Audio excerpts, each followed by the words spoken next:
au-delà des montagnes enneigées de l'est du Liban. Dans une région connue sous le nom de cœur du Hezbollah. Des familles syriennes, forcées de fuir, y trouvent refuge. Zaharia Bosch et ses 2 enfants en font partie. Nos maisons ont été pillées et il ne nous restait que nos vêtements. C'est la raison pour laquelle nous avons été déplacés. Nous sommes restés assis à la frontière syro-libanaise pendant 3 jours, dans le froid et la congélation, dormant à même le sol. J'en étais à mon 9e mois de grossesse, et les 3 jours que nous avons passés à la frontière ont entraîné la mort de mon bébé. Les chiffres du Haut-Commissariat aux réfugiés montrent que Zaharia fait partie des 36 000 nouveaux arrivants qui sont entrés au Liban après la chute du régime de Bachar el-Assad. Beaucoup d'entre eux, comme Zaharia, sont des musulmans chiites, une branche de l'islam qui faisait partie de la base du pouvoir d'Assad en Syrie. Lorsqu'Hayat Tahrir al-Sham, ou HTC, a pris le pouvoir, la communauté chiite s'est enfuie. Quand le régime est tombé et que HTC est arrivé, nous avons été menacés de mort. Certains vivent aujourd'hui ici illégalement, tandis que d'autres sont arrivés avec des papiers en règle, mais la majorité lutte dans des camps et survit avec de maigres ressources. Il y a eu des massacres et des tueries, en particulier chez les chiites.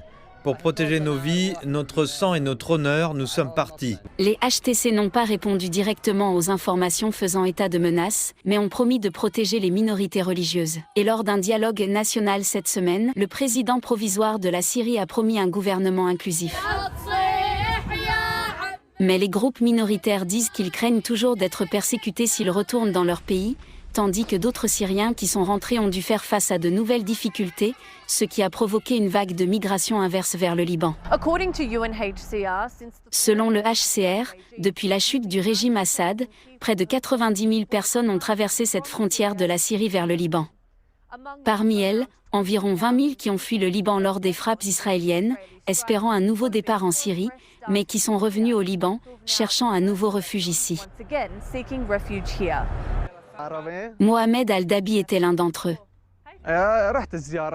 J'y suis allé et j'ai vu la situation. Comment pourrais-je retourner en Syrie?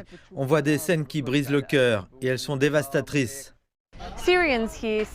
Ici, les Syriens disent qu'ils se sentent piégés dans un cycle de fuite et de retour, constamment confrontés à un choix difficile, rester au Liban ou risquer un retour incertain dans leur pays d'origine.